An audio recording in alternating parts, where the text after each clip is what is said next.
요한계시록 20장 11절부터 15절 우리 한 목소리로 말씀 봉독합니다.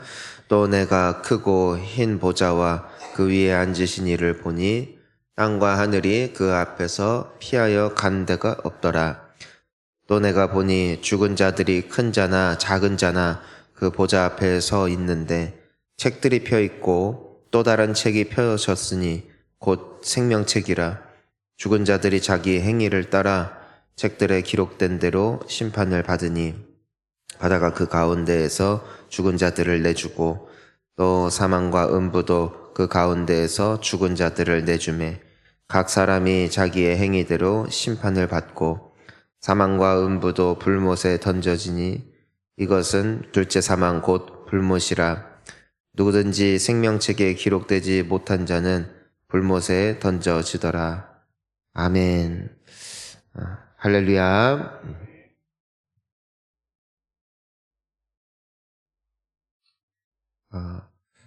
우리가 신앙생활을 하는 이유가 있고요. 또 하나님의 그 말씀 또 우리가 듣고 경외하는 마음으로 우리가 피곤하고 힘들어도 기도하고 순종하려고 하는 이유는 다 있습니다. 왜냐면은 우리가 이제 요한계시록 오늘 또 말씀 보더라도 말입니다. 그 최후의 심판이 있다는 것이고 피할 자가 없다.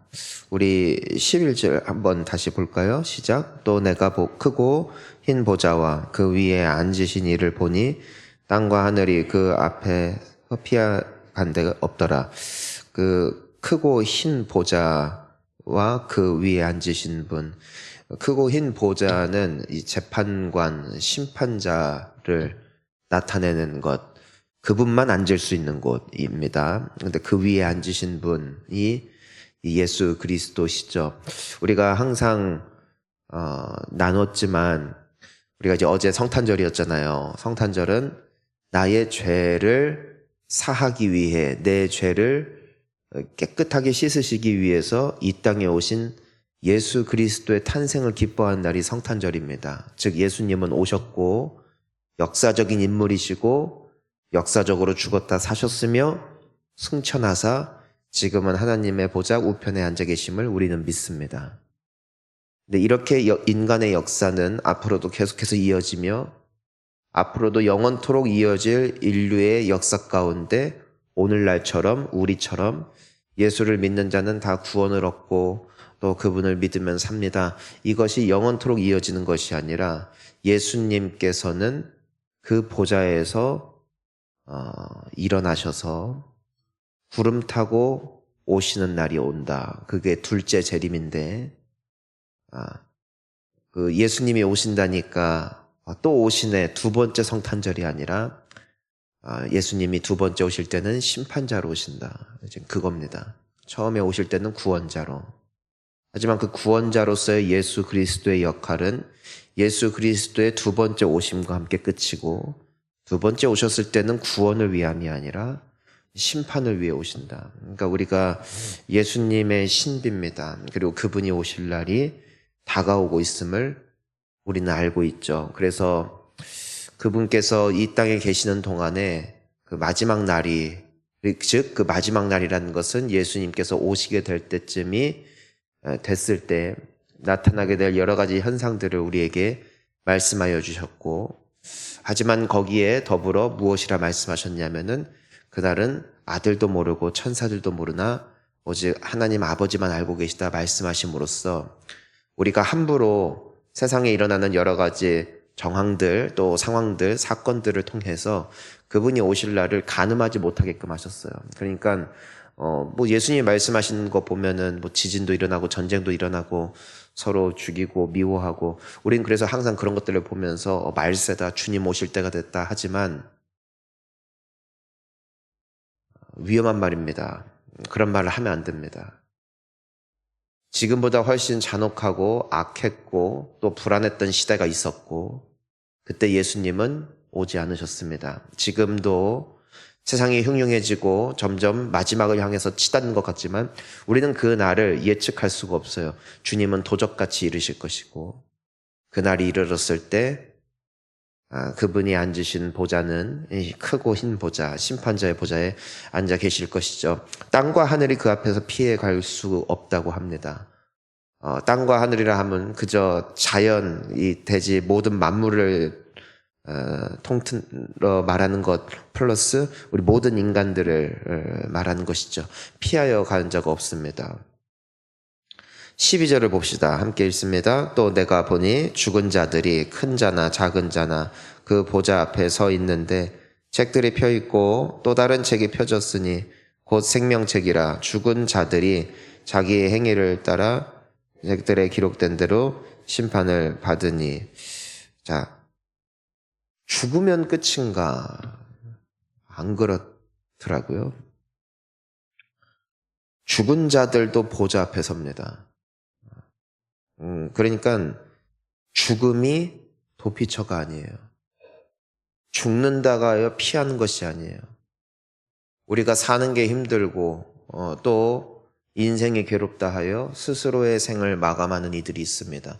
그렇게 인생을 그리고 내가 직면해야 할 인생의 책임을 벗어버리고자 피하는 것이죠. 죽음을 통해서.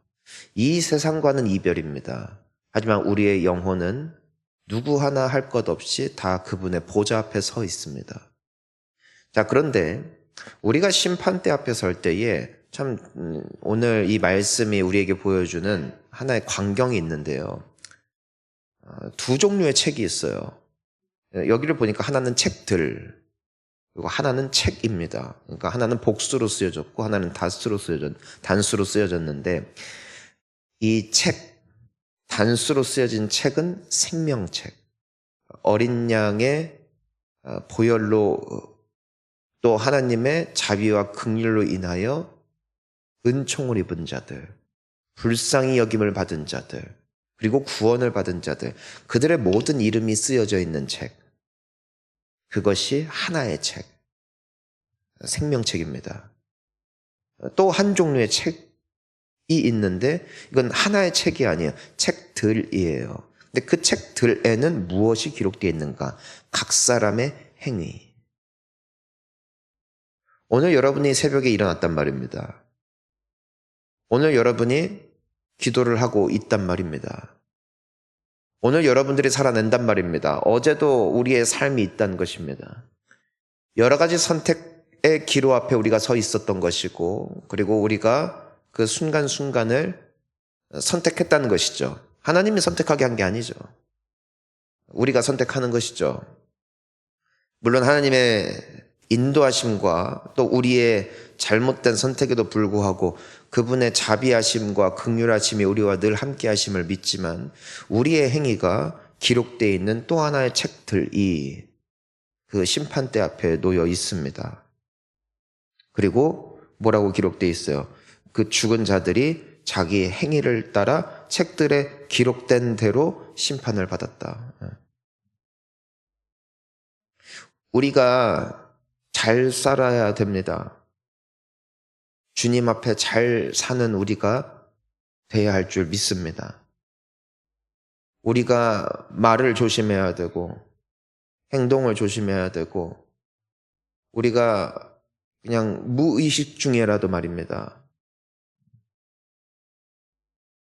또 우리가 살아가는 그 순간순간에 내가 하나님 앞에 어떤 존재이며 내가 이 세상을 떠난 이후가 이 끝이 아니라 내가 결국 그분의 심판대 앞에 섰을 때에 어떤 모습으로 서 있을까를 우리가 의식하는 것이죠.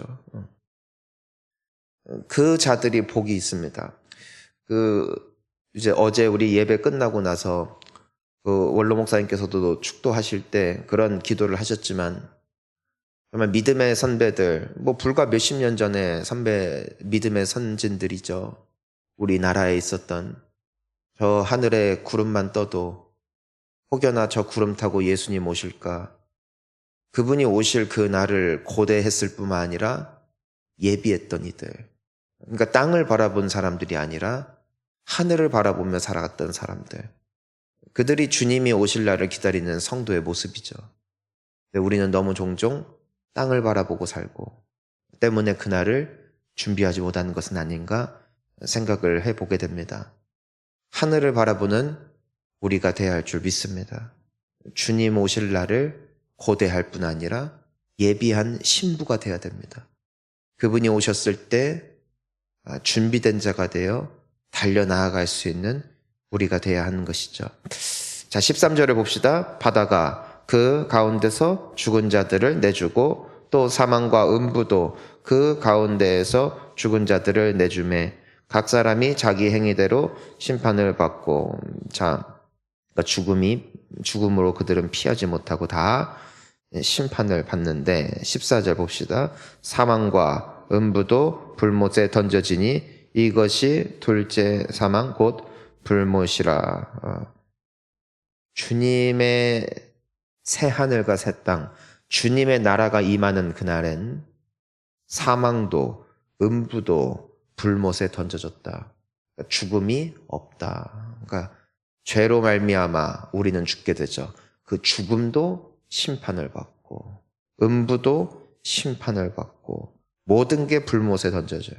그것이 둘째 사망이다.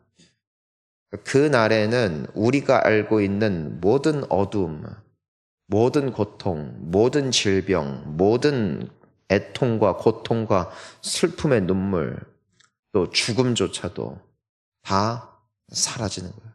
다 불타 없어져 버리는 것이죠.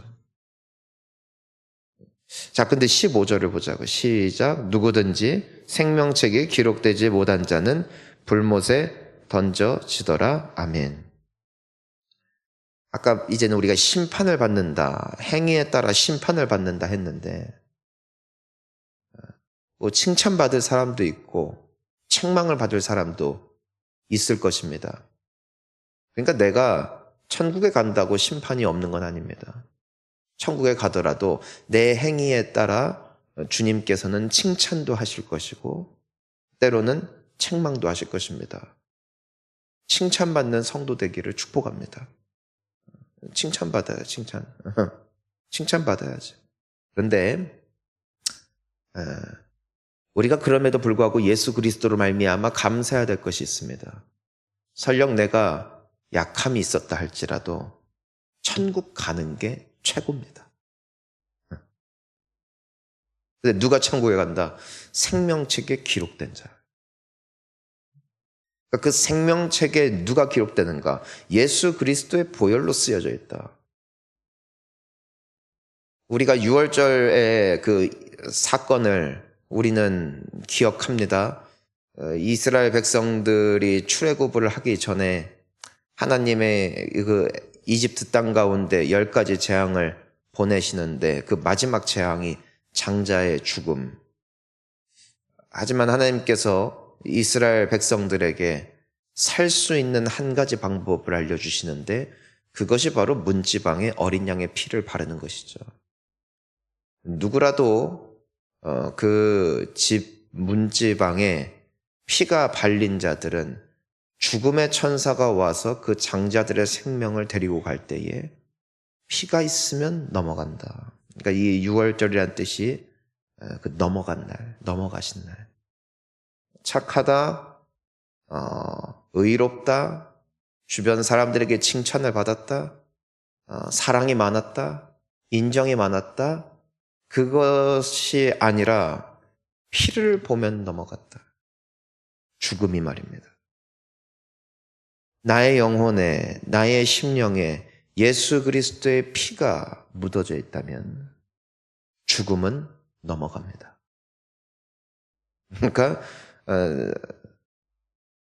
예수를 믿는 거예요. 예수의 보혈을 의지하는 거예요. 오늘 이 새벽에도, 아니 내일도 남아있는 우리의 모든 인생, 우리가 의지할 유일한 능력은 예수의 보혈입니다. 그리고 그분의 보혈을 의지하는 모든 자들은 죽음이 넘어갈 것이고 마지막 사망을 넘어갈 것이고 불못을 넘어갈 것이고 영원한 그분의 나라로 예수 그리스도를 의지하여 결국에는 입성하게 될 것을 믿습니다.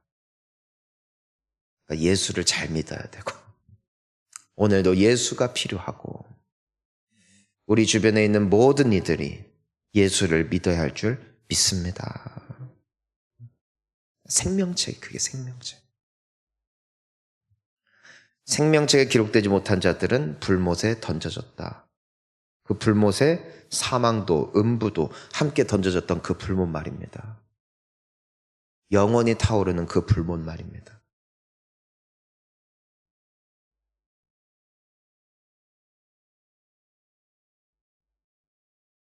무서운 날입니다. 그날은 그들에게 있어서는. 하지만 생명책에 기록된 자들에게 있어서는 감사의 날이고 안도의 날이고 또한 두려움의 날이죠.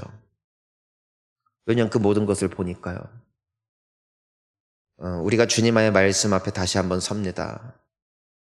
사람들이 말하는 큰 세상, 즐거운 모든 쾌락과 환락, 그리고 모든 사람들이 추구하는 물질과 이 돈의 세계, 그날이 되면 다 사라집니다. 하지만 주 예수를 의지한 자들은 영원토록 빛나게 될 줄 믿습니다. 그날을 바라보며 이젠 한 해도 얼마 남지 않았는데 남아있는 2024년도와 더불어 2025년도 또한 남아있는 모든 인생길 하늘을 바라보며 천국을 바라보며 또 오늘 말씀을 기억하며 살아내는 우리 모두가 될 수 있기를 축복합니다. 함께 기도하시겠습니다.